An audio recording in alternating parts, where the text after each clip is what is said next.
Hello, and welcome to the Orthodontic Products Podcast. I'm your host, Alison Werner. On today's episode, we're tackling a topic many doctors are curious about, but don't often hear discussed plainly, partnering with an OSO or a DSO.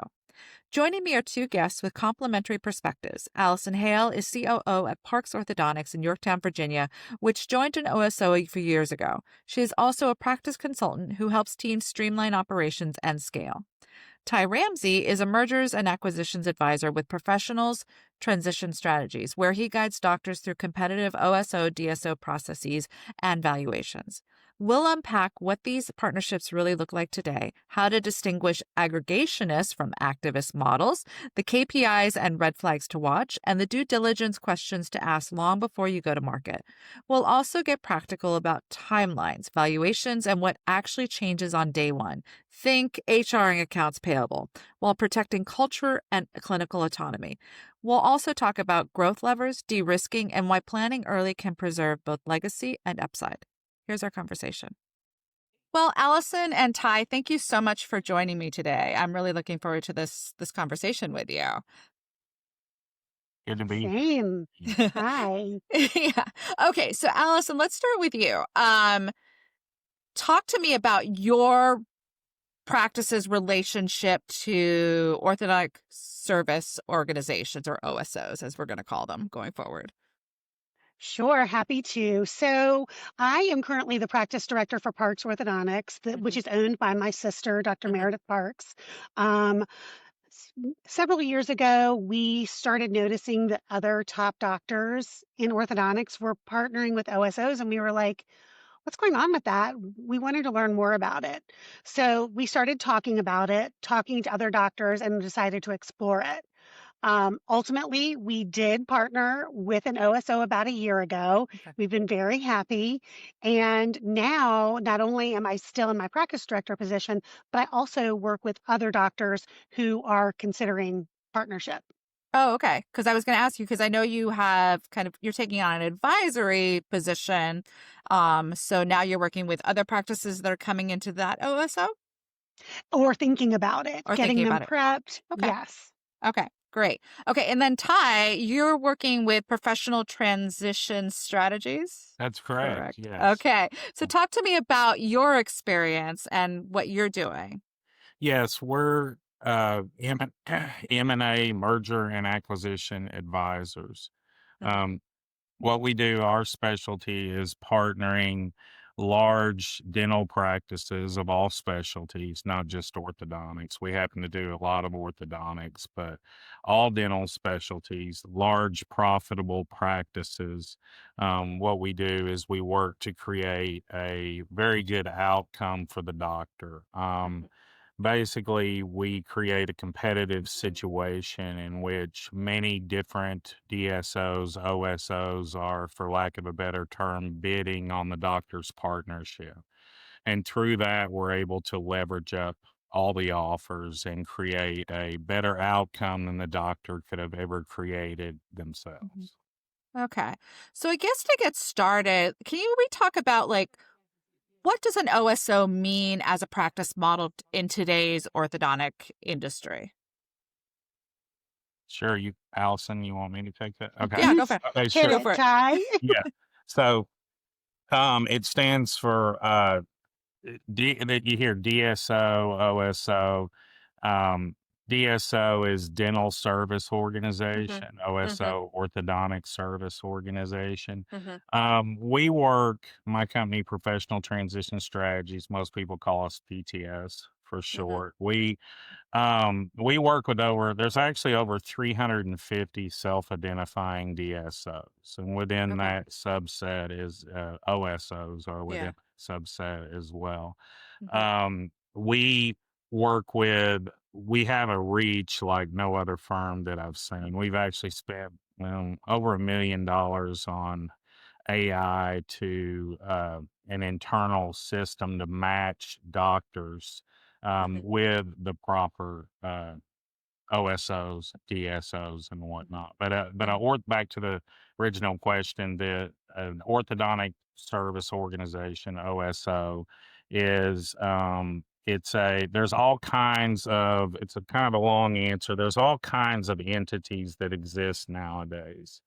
The original DSOs are, there's a big difference between DSO is a four-letter word to a lot of people, and it Mm. earned that right. When people think, there's a lot of preconceived notions about DSOs and OSOs. People Okay. think, oh, I'm selling out to corporate.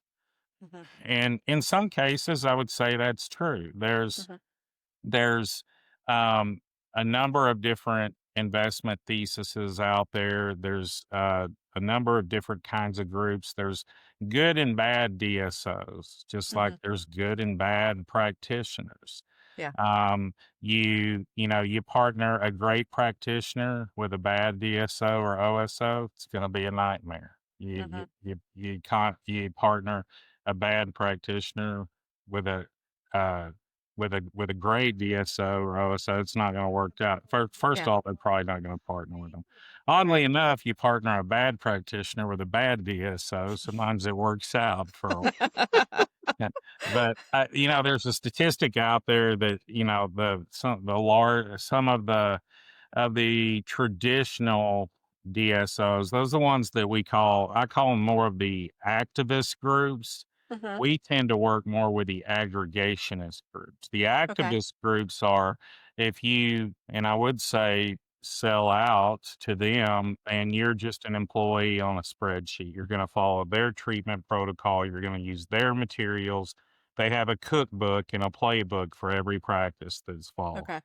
Okay. On the other side of the spectrum are the clinically agnostic DSOs and OSOs. Those are the Hmm. ones that we work with. Let's say when I'm talking to a doctor, the way I explain it is, hey, you've got a successful practice. You've grown to 3 practices here. You have a way that you like to practice. It's been very successful and profitable.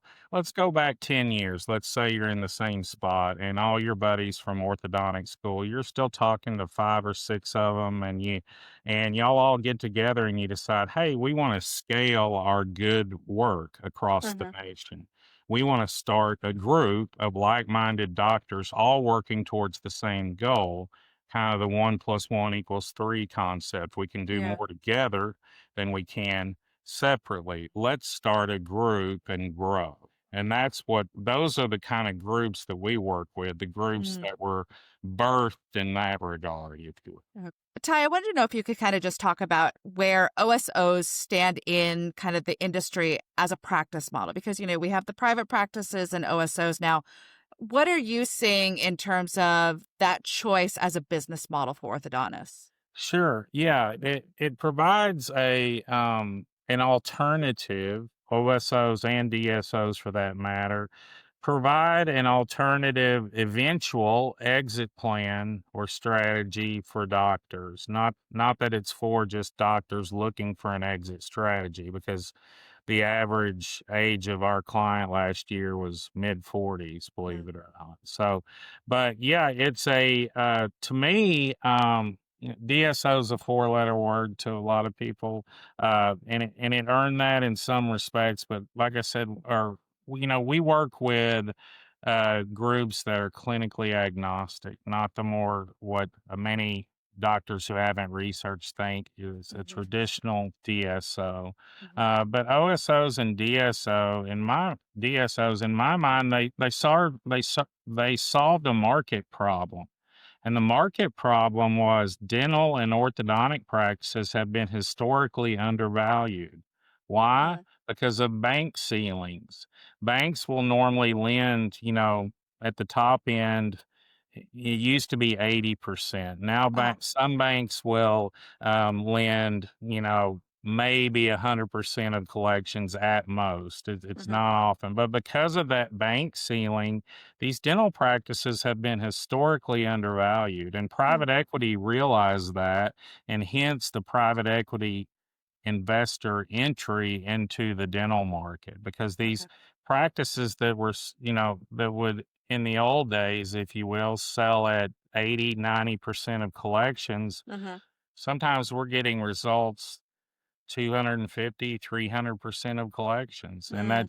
that's only by partnering with a private equity backed Okay. DSO or Okay. OSO. Okay. Yeah, because I was going to ask you where private equity fits into this whole Yeah. conversation. Yeah. So private equity in the 90s, there were only a few hundred private equity firms. Mhm. Now there's over 9,000 private equity firms. Over 50% of all transactions, mergers and acquisitions done involve private equity in some way. Mhm. I'll try to give a 50,000-foot view here. Private equity is just that. It's private, high net worth investors Mhm. that come together and create a fund. So you Okay. might have a private equity fund manager in which three or four billionaires have given $100 million. So now they Mhm. have a $300 million fund to go make investments. The difference is that's not like the stock market. You can't pull your money out. Your money Mhm. is illiquid for normally a period of 3 to 5 years. Okay. And with rising interest rates, sometimes it's been shifted to 7 years. But that's why, on average, you'll see these dental groups go through what's called a recapitalization event, in which a larger private equity firm comes in and partners, and then they go through the whole process again. There's small cap, mid cap, and large cap, Mhm. and they come in and get that's just a continuation of that. They make these great investments in dental practices. Mhm. Private equity has been consolidating industry since. For over 30 years. Yeah. 30 years ago, it was hospitals. Yeah. 20 years ago, pharmacy. You rarely see Joe's Pharmacy anymore. It's Mhm. CVS, Walgreens, Yeah. etc. Then about 10 to 15 years ago, for the most part, it was veterinary, dental, and dermatology.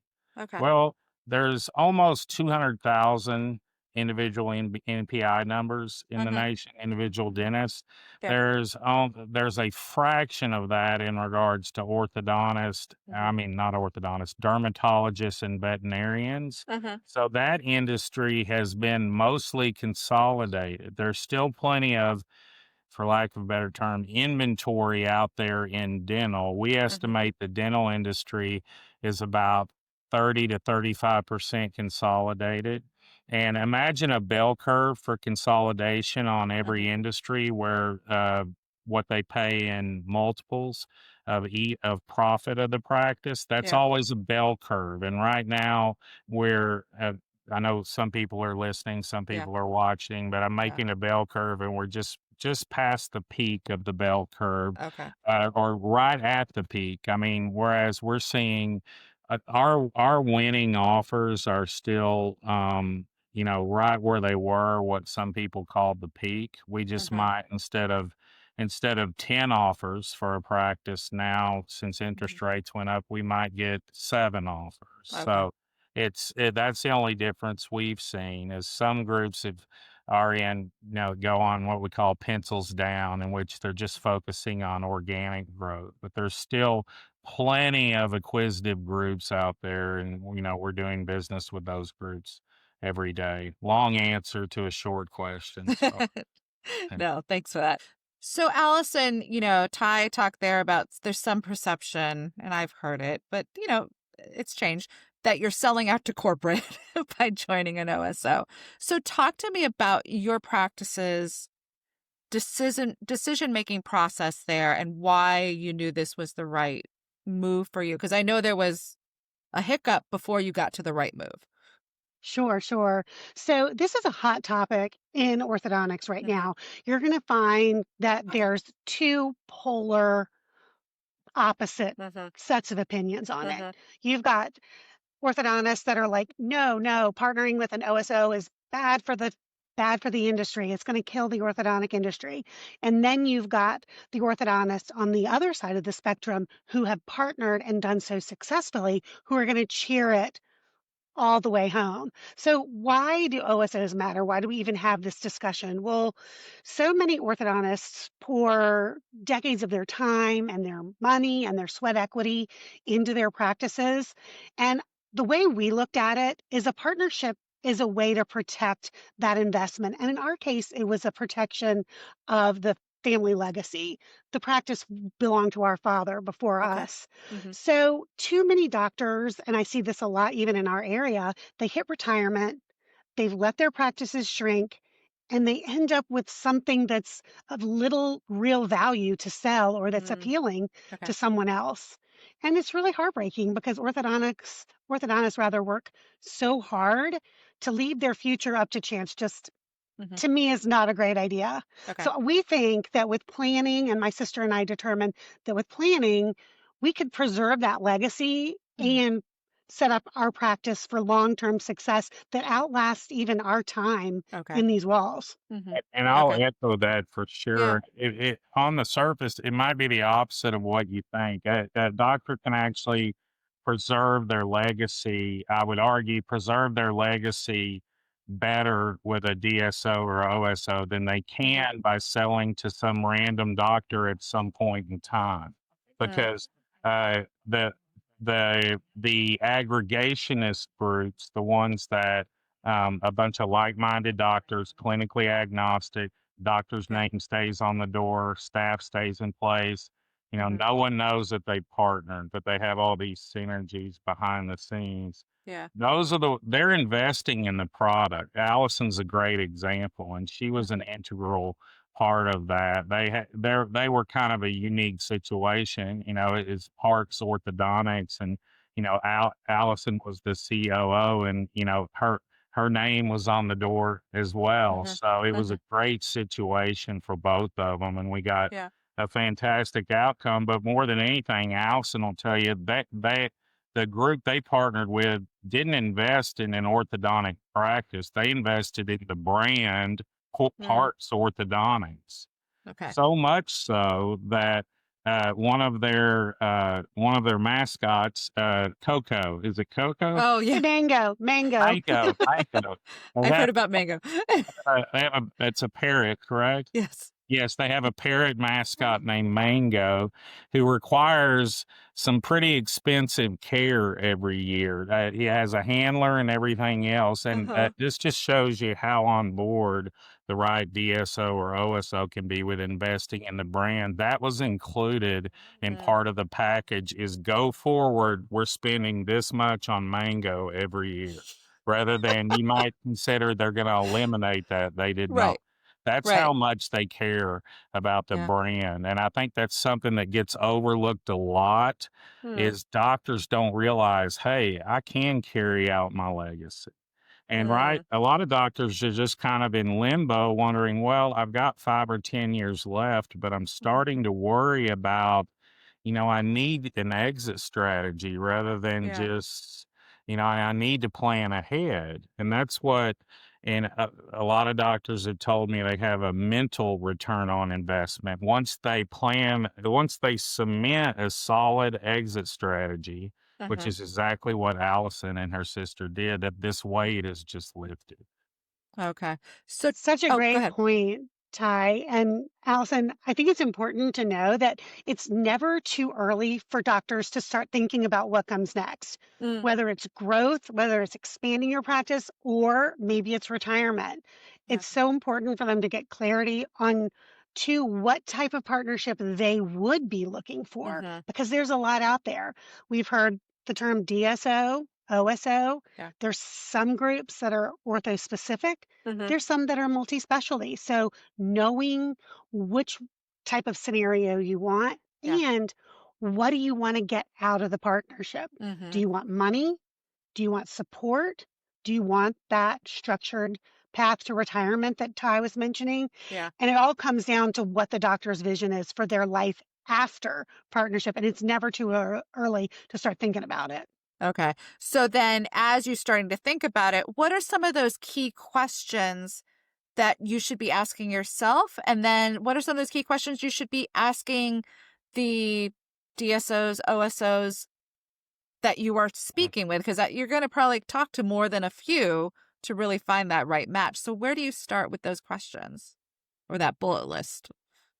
Ty, you want to grab this? I've got some thoughts as well. Sure. Yeah, I would say the first thing for doctors considering this, first um, there's a there's a minimum level of production, that's required for most Mhm. groups to be interested, and I would say that Okay. starts in the 1.2 to 1.5 million annual collections range Okay. and goes from there. So if you're a boutique practice, I would advise, just stay the course and keep doing what you're doing. If you Okay. want to partner with a DSO and you're a boutique practice, then probably job number one would be, hiring a consultant like Allison to get those Yeah. collections up where they Okay. need to be. But I would say the number one advice I would give for a doctor is to plan ahead and partner with an advisor, Mm, whether it's our firm or another reputable firm.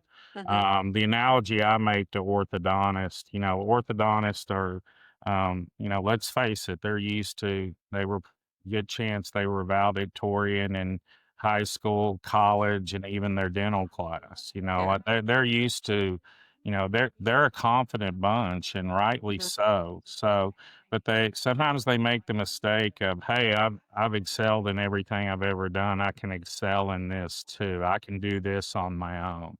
And Yeah. the example I give on that is, hey, this is what we do. My firm has transacted over 1,000 offices nationwide in all Mhm. 4 time zones, in excess of $2 billion in deal flow for our clients. It's what we do. An analogy would be, doctor, I could watch a YouTube video on treating a class 2 Div 2 case, and then Mhm. I could go try to do it myself, but outcome is not going to be good. Outcome is Yeah. not going to be what you could give me. So, Yeah. an analogy here, we can simply get an outcome well in excess of what a doctor could expect to get on their own. And I think Yeah. Allison's, saw that firsthand. Yeah. Absolutely. I think a few things that may surprise doctors Mhm. as they go into this process and kind of by way of preparation, the process is way more involved than you expect. Okay. These OSOs and DSOs are going to want to see everything, all Mm, your numbers, your financials. Like if the curtain is going to be pulled back. okay. Ty, I think, gave us an analogy that by the end of it, it will be the equivalent of a practice colonoscopy, something along those lines. Okay. And he wasn't wrong. Okay. I'd also say to piggyback on what Ty said about making sure your numbers are where they need to be, if you Mhm. aren't already tracking those KPIs Mhm. and your production and collections closely, this can be an overwhelming process. Mm, So have your data in order before you start. So when these questions start coming, yeah. you're like, oh, yeah, I'm very familiar with what we produce, Yeah. average production on a monthly basis. What is Yeah. our case acceptance? Yeah. That kind of stuff. Um, Two, what are your goals? If this is strictly about money, then that's going to Mhm. shape your experience. Okay. If I could also just mention one more thing, Yeah. Ty mentioned this when he talked about our bird Mango. This was a Mhm. first Mhm. for the OSO we partnered with. They were like, Mhm. okay, we have to embrace this mascot. This is what makes this practice unique. Yeah. How are we going to do it? So identify what is special or unique about your practice and the way you run it, Mhm. and then make sure your transition partner, your broker, knows Mhm. what those non-negotiables are, Mhm. and make sure that that's conveyed properly to these potential partners. For example, we had our bird, that's kind of an outlier, but Yeah. if gifting your team is really important and you want to give really nice gifts at Christmas, Mhm. make sure they know that. Okay. If you have like a unique marketing strategy that works really well in your um, specific region with your demographic, make sure they know that. Highlight that as a non negotiable. Yeah. One I hear a lot is if you're working with a coach that you really love, Mhm. make sure that your affiliations team knows that you want to continue that work Yeah. after partnership, because Yeah. otherwise they'll be looking to trim down some of those expenses. Yeah. Allison, I'm curious because, I know in talking to you that Parks Orthodontics was looking at another OSO partnership before you ended up with the one you have. How did you know that wasn't the right one? Well, number one, they were not excited about us. Okay. And, my sister and I have been doing this together for 10 years. Our Mhm. dad passed away about 10 years ago. Mhm. And since then, she and I have been doing all the things. Okay. We run a very tight operation. We are really, really proud of the work we've put into it. And this, I think the advisory, I guess, is what I would call it. Ty said earlier, this particular company just didn't seem that excited about us, and we could not figure out why. Okay. Well, it turns out that they had brokered some very, like, one or two very large multi-location orthodontic practices, 5 or 6 years ago. Yeah. And I think they kind of thought that was going to be us. And they didn't have the perspective of orthodontics that was necessary Okay. to do a good deal for us and to represent us well. Mm-hmm. So ultimately, we decided to take some time, catch our breath. And when we met with Ty for the first time and he had reviewed our financials, he's like, they're crazy. Y'all are awesome. Let's go. Okay. So it was a match made in heaven for us. Okay. Thank So for you. you, it was also just having that right advisor. So it's also finding that Right. match. Okay. Yes. Yeah, Yes. and to be clear, it wasn't. They didn't look into another OSO. They worked with another advisor shortly. Okay. Okay. And, Right. Okay. yes, and that's another thing. The value of not just an advisor but an experienced advisor. There are a Okay. lot of advisors that have very little experience in the orthodontic realm, literally to the point they might not even know what a case start is. They're just looking at numbers. Okay. They're calling the patients customers, and I mean, that's a bit of an exaggeration, maybe, but you want Right. someone that is not only experienced in advising, but in M&A advising, but also experienced in had success with orthodontic transactions, which our firm has had many, and I think that's shown through and shown. Yeah, that shone Sparkled through. sparkled through in the process. Yeah. I think we met some big challenges during the process. Allison's office flooded right in the middle of our process, and that Oh. basically shut down for 6 weeks. So we had to Okay. navigate those waters. Yeah. No pun intended. So, But doing so, and that's probably my top advice for Mm-hmm. doctors, is get help. I Yeah. cannot imagine Dr. Parks and I going through this process without Ty. It's complex, as I said, but it's complex, time consuming, and there's a lot that we didn't know. I mean, if you don't know what earnouts, holdbacks, equity shares, clawbacks, if you don't know what any of that means, which Yeah. we did not, Yeah. we needed someone to hold our hand, make sure we understood the process, and make sure we understood every single proposal that we got. So we were lucky. We had a lot of interest in our practice. Okay. And one of them was, if had been all about the money for us, it was a no-brainer. Okay. The money was crazy. Okay. But we had to pull back and say, okay, partnering with that organization is going to look like this for us. The money was great, but post-transition, we were going to be doing a lot of heavy lifting. Yeah. And that's not what we were looking for. Yeah. So getting really clear on what we wanted, Ty was helpful in navigating every one of the offers and figuring out which one was going to give us the best possible fit. Yeah. So in terms of that post transition, what's your advice in terms of what doctors should be looking for their practice? I think for sure what we discussed about making sure your non-negotiables are set out ahead of time. One thing I think doctors need to be prepared for, the first thing that's going to transition likely is HR. Okay. So, which is a load lifted for most practices, but it does kind of limit you in some ways. While you're still able to hire and fire as you see fit, you are not able to, let's say you wanted to bring someone on because you really liked them and you wanted to create a position for them, something special and unique within your practice. That might be a little bit of a harder sell once you're in an affiliation situation. They're going to want to keep the head count steady. that matched the original model that they planned for. So HR is one of the ones you're really going to have to tighten up your HR policies because you're going to be you and your team are going to be adhering to the corporate policy. Okay. That's probably the biggest shift that practices will see. And then very quickly, you'll go into administrative handoffs. So for us, the next thing was accounts payable. Was very happy to wash my hands of that. It was time consuming, but very well worth it.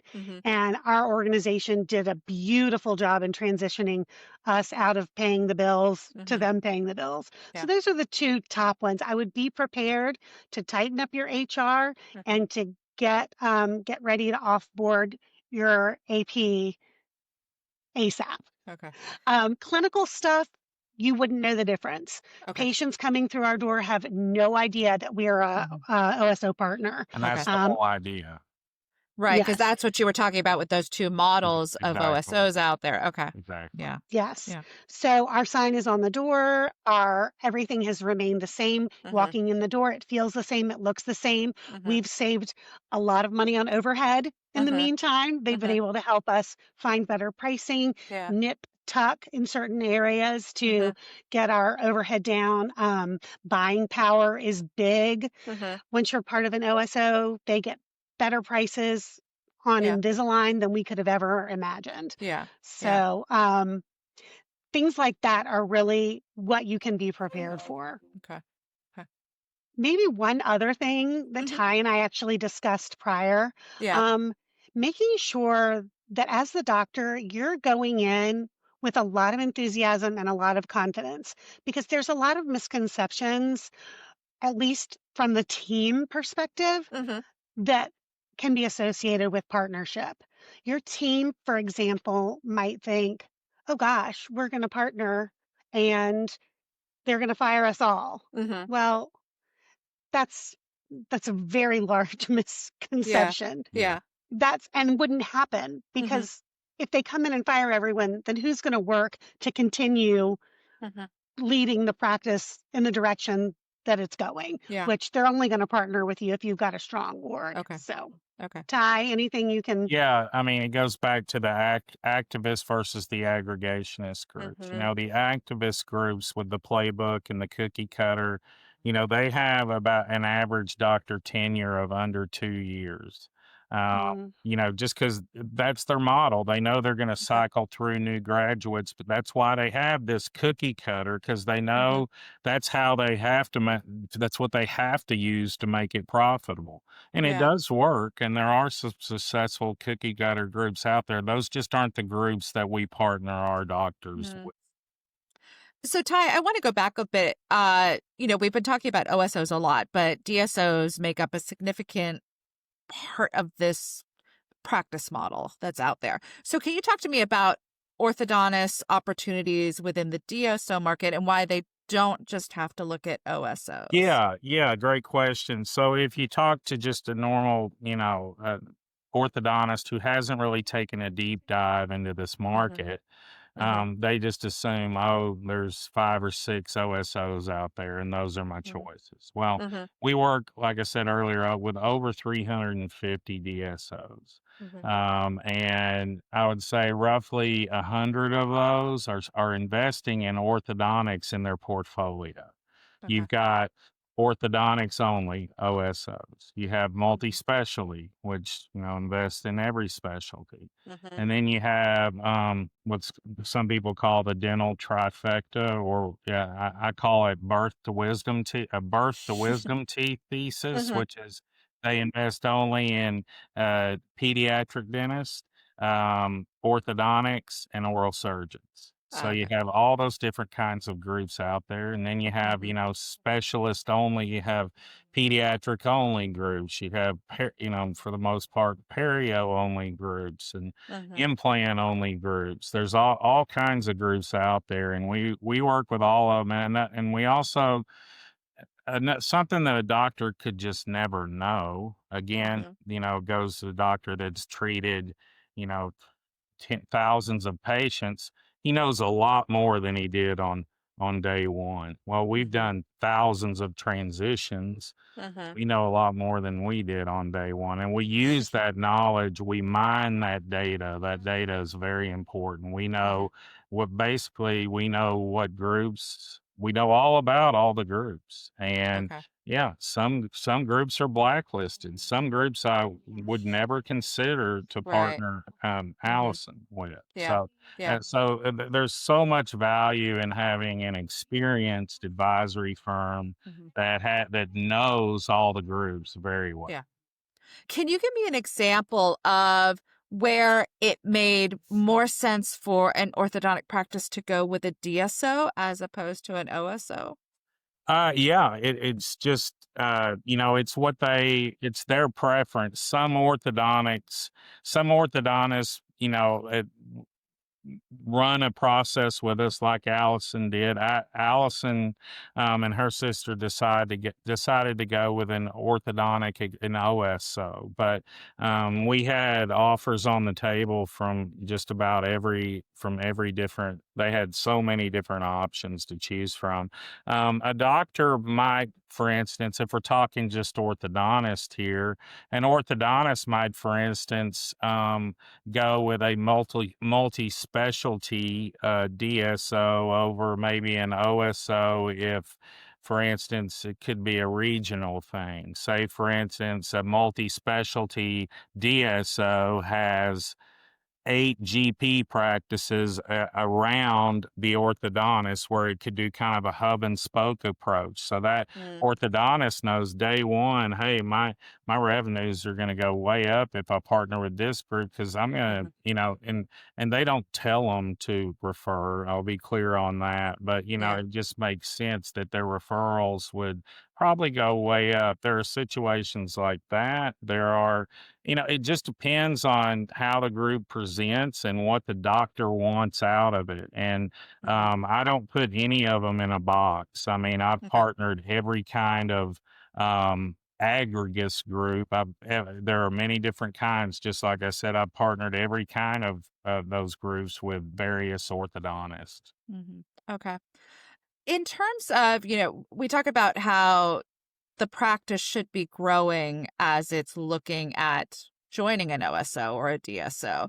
But what about growth once they're in the OSO or Yeah, if I DSO? could hit on the first part real Okay. quick. Yeah. So, yes, very important. A lot of doctors say this is something that I run across all the time. A doctor says, you know what? I love what you had to say. I do want to do this, but I want to wait a year because I know I'm going to grow or I think I'm going to grow. Well, it seems, I would say that happens less than 50% of the time they end up growing. Because let's face it, competition is increasing and the competition is getting smarter. The competition for these private doctors being practices just like them that have partnered with great DSOs or OSOs and are going to grow 25% their first year, like Allison did. So it's getting harder and harder. So I would say it's very, very important when you go into this. All the groups are going to look at your trailing 12 months. So your last 12 months production and collections. If that's on the upswing, you're in good shape. I'm simplifying a bit. For the most part, you're in good shape. They're going to want to look at your last 3 years, including your trailing 12 months. So what you don't want to make the mistake of doing is that you're on this trend and then waiting and being on that trend. This trend is going to make a drastic difference. Okay, I'm gonna have you say that in words for the people who are listening, not just Okay. Oh, watching. yes. I'm sorry. Yes. So I did my hand in an upward position. It's very important to go to market, or it's very advantageous. It's optimal to go to market rather if you're trending up. If you're trending down, we can still get you a great result, but we're not going to be able to get quite the result we could get if you were trending up. So so if you're trending down, Do you want to wait until you're trending up? And we'll analyze that and look at it. We do a free valuation for any doctor that wants to do that. And in many cases, it would still be time to have a look at things, because odds are if you're trending down, you're just going to keep trending down. So we got to, we can help you we could also help you look at your numbers and identify some blind spots. Hey, you're paying twice as much as you should be on credit card fees. You might want to move to ACH instead. Do it, and that could make $50,000, $100,000 difference in your EBITDA, or your earnings before interest, taxes, depreciation, amortization. It's what every group values a practice on. And we can make some really educated suggestions on that for the doctors that do want to wait, and then assess the potential of them being able to be on an upswing. And then we decide whether to go to market or not. And we are not the firm that is, we're going to do a transaction, at all costs, doctor be damned, group be damned. We just want to do a transaction. And I think Allison can tell you they never felt any pressure from me to do a transaction. It was my job to be their good shepherd and deliver the information and let them make their own decision. I've talked to many doctors, and we have run a process, and I say, I can't recommend that you do any of these. Not many doctors. Most of the times, if we run the process, we get a great result. But there are some times that we run the process and the result, we just couldn't get what the doctor wanted. I'm not going to push the doctor to do that. He or she's going to be living this. So I'm very cognizant of that. And my philosophy has always been, just do good work. And sometimes good work means that we do a transaction. Sometimes it means that we just give you advice. Yeah. So Allison, let's go back to you for kind of the growth, and maybe you can talk about growth after transition. Post-affiliation, it was amazing. The group we partnered with really knew of all these different levers to pull that could increase our production super easily without adding doctor days, without adding more doctor time. And it was really beautiful. Our practice grew 25% plus within the first 11 months of affiliation. And now that I know what those levers are, I'm in a better position to help other practices get to where they need to be in order to enter into one of these partnerships. Okay. So Ty, let's go back a sec. And what would your advice be to when someone should contact you? Yes, great question. I would say number one thing is you need to plan ahead. We like to say start with the end in mind. So that means normally I would say 5 years or more ahead of your exit time frame. But for doctors who who are past that, we can help you too. We can very much give you good advice and help. But you definitely want to start with the end in mind. We have a internal company joke or a saying called we say they always come back. And what that means is I'm working with this is a general practitioner now who did start planning ahead and let us partially advise her. We didn't even get to the point where we did the valuation, but we talked about doing one. And then she said, well, I've been talking to this one group directly and they've given me a really good offer. And then she told me the offer, and it was like over 10 years, I'm going to make this much. And I said, okay, well, I wish you good luck with that. She was really intent on going. And then, 6 months down the line, she called me back. She said, everything you warned me about came true.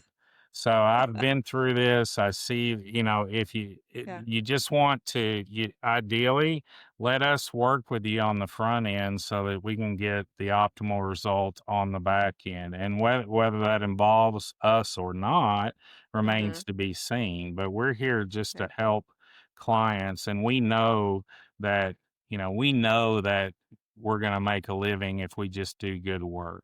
That's and sometimes good work means not doing a transaction with our clients. Yeah. Okay. So I'm going to ask a follow-up question there. What are some of the things that you warn people about? Yeah, another great question. You it, you can't have a good. You can't put a price on having on the information. Having working with an advisory firm that has all the information about Mhm. all the groups, knowing the groups well is Mm, invaluable. Hmm. okay. I would warn a doctor. I mean, I think very highly of most of the groups out there, but Mhm. I warn a doctor. Don't let us at least chat with you before you go direct with a group. And Mhm. I have great relationships with many of these groups, and I always joke with them. I say, yeah, we're working on this great deal together. And I know you would rather be doing it direct with the Mhm. doctor, but Yeah. I joke that the groups both get excited and they roll their eyes at the same time whenever we bring them a practice. They Yeah. get excited because they'll tell you that they turn down 90% of the doctors that come to them Mm. directly.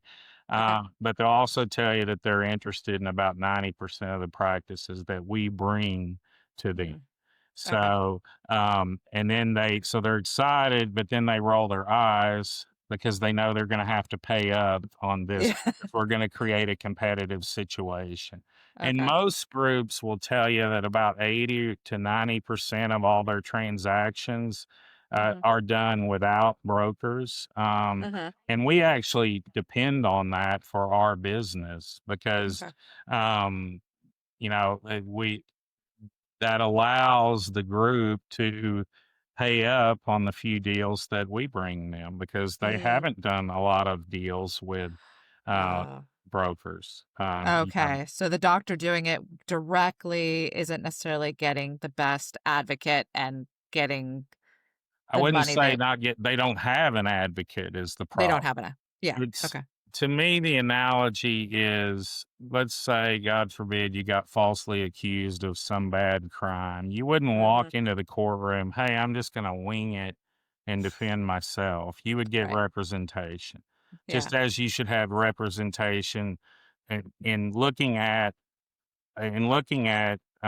leveraging your largest asset, your practice, as a financial vehicle. And that's all we're doing here. We're leveraging your practice as a financial vehicle. You need representation in that. Yeah. You need to have a great CPA. You need to have a great Mhm. financial advisor, and you need to have a Mhm. great merger and acquisition slash Yeah. broker as well. Yeah. And all three of those entities should be disparate entities for checks and Mhm. balances. Okay. Hmm. Okay. Hmm. And You talk. Allison had Yeah. I recommended this was actually, towards the end of their process, but then we got Mhm. through it, but I recommended she wanted to clean up the books and I Mhm. recommended a CPA I think that they're using still today. Mhm. Yep, Yeah. that's right. A lot of this has been talking about how going to an OSO, looking at it as your end strategy or having your end strategy in mind. What if you're a practice that a doctor who's not necessarily looking for an end Mhm, per se? Maybe you're in the middle of that mhm. career and you still want to be practicing for several years to come. Yeah. Is that? Mhm. Go Yeah. ahead, Allison. I'll just say briefly, in my experience, these are the practices that the OSOs are most excited about. A younger doctor who's got 10 or more years left to practice Mhm. and to give and build towards the greater good. I see OSOs offering younger doctors fantastic deals Mm. because they know they're going to be there to keep the practice intact and Okay. keep it growing. Mhm. So, in fact, that was one of the reasons why Dr. Parks and I started looking in the first place, is some of these younger doctors that we knew to be high flyers were partnering. And we're like, we thought that was something that only doctors towards the end of their careers were Yeah. doing. And I think we're seeing doctors in all stages of their career choosing the partnership for various reasons, Mhm. whether they just want to give up the administrative headaches, Mhm. whether they're looking to decrease their overhead, and and again ensure that their legacy is preserved. Yeah, for sure. I think That's another misnomer is this is only for people that are looking to retire. I mean, I can't stress the value of looking ahead enough, Mhm. because you can partner with I mean, kind of an analogy would be, let's say you invested in Apple stock right when they came out with the iPod. I mean, you'd be Hmm. in great shape right now. You were with Yeah. the company the whole time through its ups and downs, but for the most part, it's gone, mostly right and up. So, Hmm. same thing, you can grow with a DSO.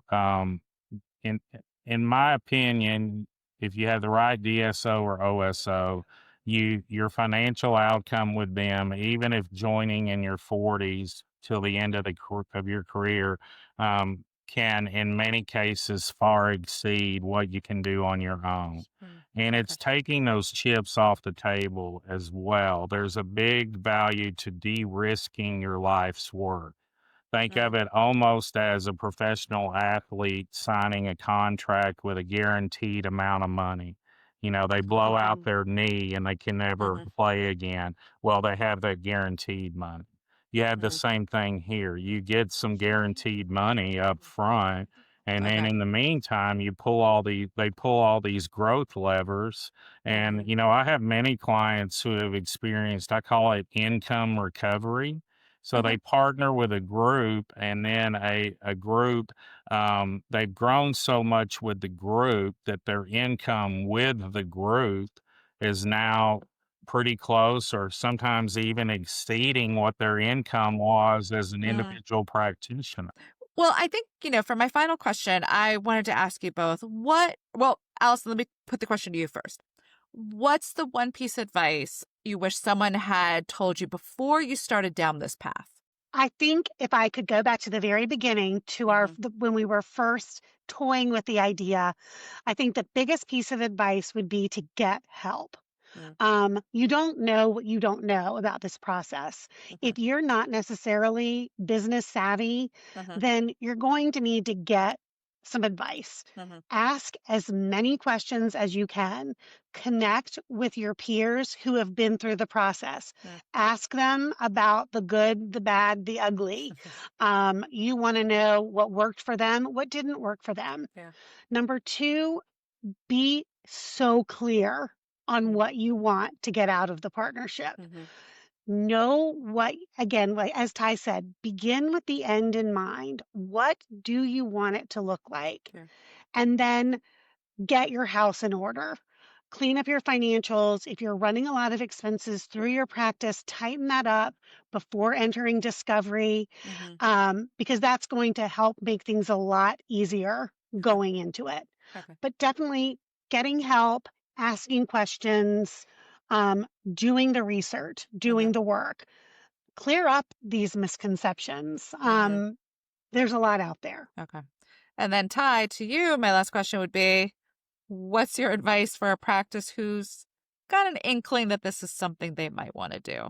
Yeah, my advice would be just get with us and we'll do a pro bono valuation on your practice. It's a Okay. legal document that can be used in a trust or a will. It's underwritten Mm. by a dental CPA, Okay. and they would probably pay $5,000 to $10,000 to have this done on their own. We do Mm. this pro bono. So worst Yeah. case, you're coming out with exponentially more information on your practice, how Hmm. your practice is viewed from an investor's perspective, and the value of your practice when selling to an individual. Now, if you've Mm. grown your practice north of 1.5, it's going to be real hard to sell to an individual, Hmm. hence Hmm. the partnerships with DSOs. But yeah, that would be my advice. Get a free valuation done. Worst case scenario, you have this legal document you can Yeah. use in a trust or a will, and you're going to know all the blind spots if there are any of your practice, and you're Hmm. going to know whether you're ready to go to market or not. And if you're not, I mean, only good outcomes can come from doing a practice valuation. Yeah. One, you find your practice needs work. You hire people like Allison to help you where it needs it to be.